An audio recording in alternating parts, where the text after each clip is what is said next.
Good morning to लफी myself Madhu Trivedi. Now I will discuss about modern history. तो हम इस वीडियो में डिस्कशन करने वाले हैं अबाउट पोर्टुगीज़। तो पोर्टुगीज़ का ट्रेड कहाँ से लेकर के कहाँ तक की था, तो हम इसके बारे में डिस्कशन करते हैं। तो अगर हम बात करें और एक पॉइंट मुझे लगता है मैं बताना भूल गया था कि वास्को डी गामा जो था वो कब कब यहाँ आया। तो अगर हम बात करें तो वास्को डी गामा यहाँ पे 1498 में आया था, 1498 में, फिर 1501 में, फिर आया था 1524 में आया था। तो ये क्या है, तो यहाँ पे यानी वास्को डी गामा 3 बार आया, उसको इंडिया अच्छा लगा था और ये वास्को डी गामा ही था जिसकी वजह से यहाँ पोर्टुगीज आ पाए। और पोर्टुगीज ही नहीं, सभी की सभी यूरोपियन कंपनीज आ पाई वास्को डी गामा की वजह से। अगर ये यहाँ ना आया होता तो शायद यहाँ जो ब्रिटिशियन थे वो ना आए होते। हाँ, क्यों, लास्ट में तो ब्रिटिशियन ने यहाँ पे राज किया, लेकिन इसके पहले जो जड़ थी, जो मेन पर्सन था वो यही था, जिसकी वजह से यहाँ पे क्या हुआ, पोर्टुगीज, डच, ये सब लोग आए। हाँ, हमारे पास पहले से ही मुगल्स ने कब्जा कर रखा था। हाँ, और ऊपर से ये भी आकर के फुल एक्सप्लॉयटेशन इन्होंने यहाँ पे किया। एक्सप्लॉयटेशन मीन्स होता है कि पूरी तरह से शोषण किया भारतीयों का।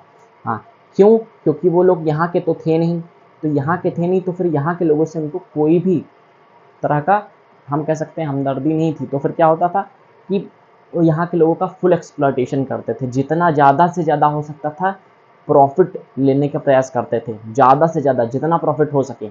अगर कहीं पे अपना रूल इस्टेब्लिश कर लिया तो वहाँ पे ज़्यादा से ज़्यादा, जैसे फार्मिंग कोई एरिया है तो वहाँ ज़्यादा से ज़्यादा यूरोपियन कंपनीज क्या करती थी कि प्रॉफिट हमको लेना है। अब ज़्यादा से ज़्यादा प्रॉफिट लेना है, इसका मतलब क्या है कि जो फार्मर होगा उसका भी हिस्सा मारेंगे। हाँ, तो हिस्सा मारेंगे तो फिर क्या होगा, जो हमारे वहाँ गरीब किसान हैं वो लोग परेशान होते थे इसकी वजह से, और बहुत सारे लोग इसकी वजह से मर भी गए।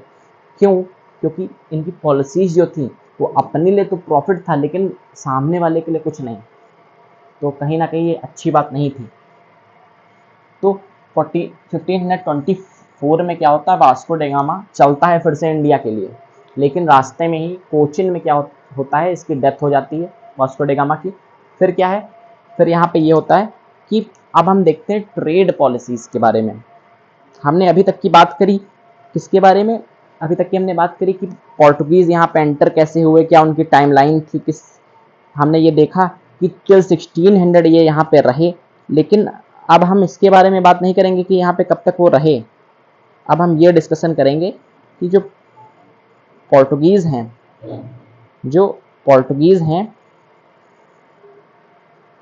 तो उनका जो ट्रेडिंग एरिया था वो कहाँ से कहाँ तक था।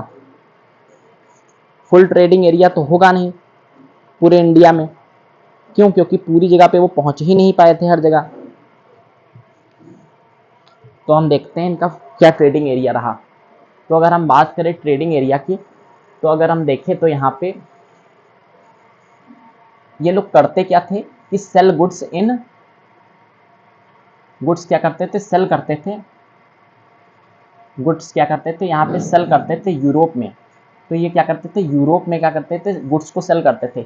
अब देखिएगा, हो ये रहा है कि जब ब्रिटिशियन क्या करते हैं, जब लास्ट में करीब, जब वो यहाँ पे अच्छे से रूल करने लगते हैं तो क्या करते हैं, ब्रिटिशियन यहाँ अपनी गुड्स को यहाँ पे लाते हैं। क्यों, क्योंकि वो क्या होता है, मशीन से मेड होता है, तो वो यहाँ की जो मार्केटिंग यहाँ की हो रही है, क्योंकि यहाँ हैंडमेड होता है, हर चीज़ अच्छी होती है।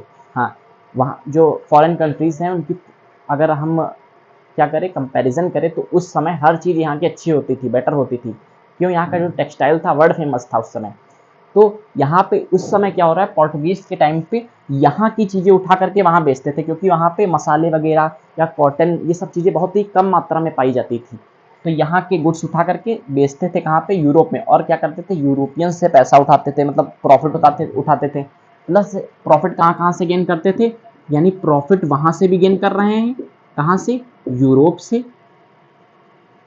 प्रॉफिट गेन कर रहे हैं, प्लस क्या कर रहे हैं, इंडियन से भी प्रॉफिट गेन कर रहे हैं यहाँ पे। मतलब यूरोप प्लस इंडिया दोनों से वो प्रॉफिट गेन कर रहे थे।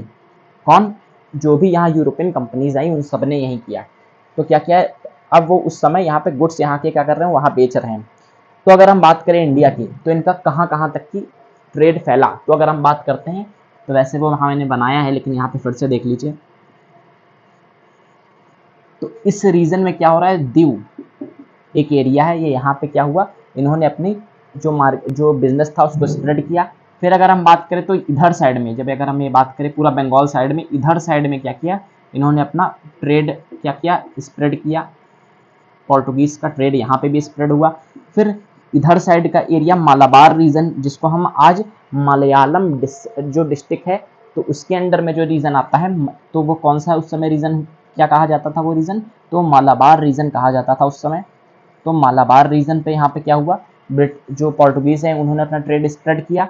फिर अगर हम बात करें तो फिर यहाँ पे हाँ में भी ये जो रीजन है पूरा मसूलीपट्टनम, पॉलिकट और नागापट्टिनम जो एरिया था, वहां पे क्या हो रहा है, मतलब यहाँ पे ये एरिया जो था, ये एरिया पूरा और ये वाला एरिया, यहाँ पे भी क्या कर रहे हैं, ये ट्रेड कर रहे हैं।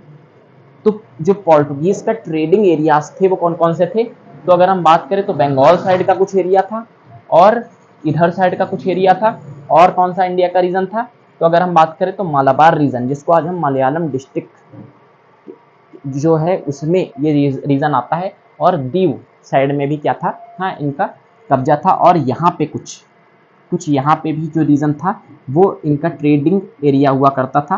तो ये ऑल ओवर अगर हम टोटल देखें तो पोर्टुगीज का क्या था, ट्रेडिंग एरिया था। तो हमने देख लिया यहाँ पे मसूलीपट्टनम, पुलिकट, नागापट्टिनम, और अगर हम इधर बात करें तो दीव और ये रीजन, और फिर कोचिन, कलिकट, कनेसर, ये जितना कुछ कैनसोर, ये जो रीजन था मालाबार रीजन, तो यहाँ पे भी इनका पोर्टुगीज का क्या रहा, कब्जा रहा। कब से कब तक, तो टिल 1600 तक की, 1600 तक की पोर्टुगीज की एग्जिस्टेंस अच्छी रही इंडिया में। फिर उसके बाद ये चले जाते हैं वापस, तो वो हम आगे डिस्कशन करेंगे। Now please take a screenshot, thank you. तो हमने इसमें समझा कि इनका ट्रेडिंग एरिया कहाँ से कहाँ तक था।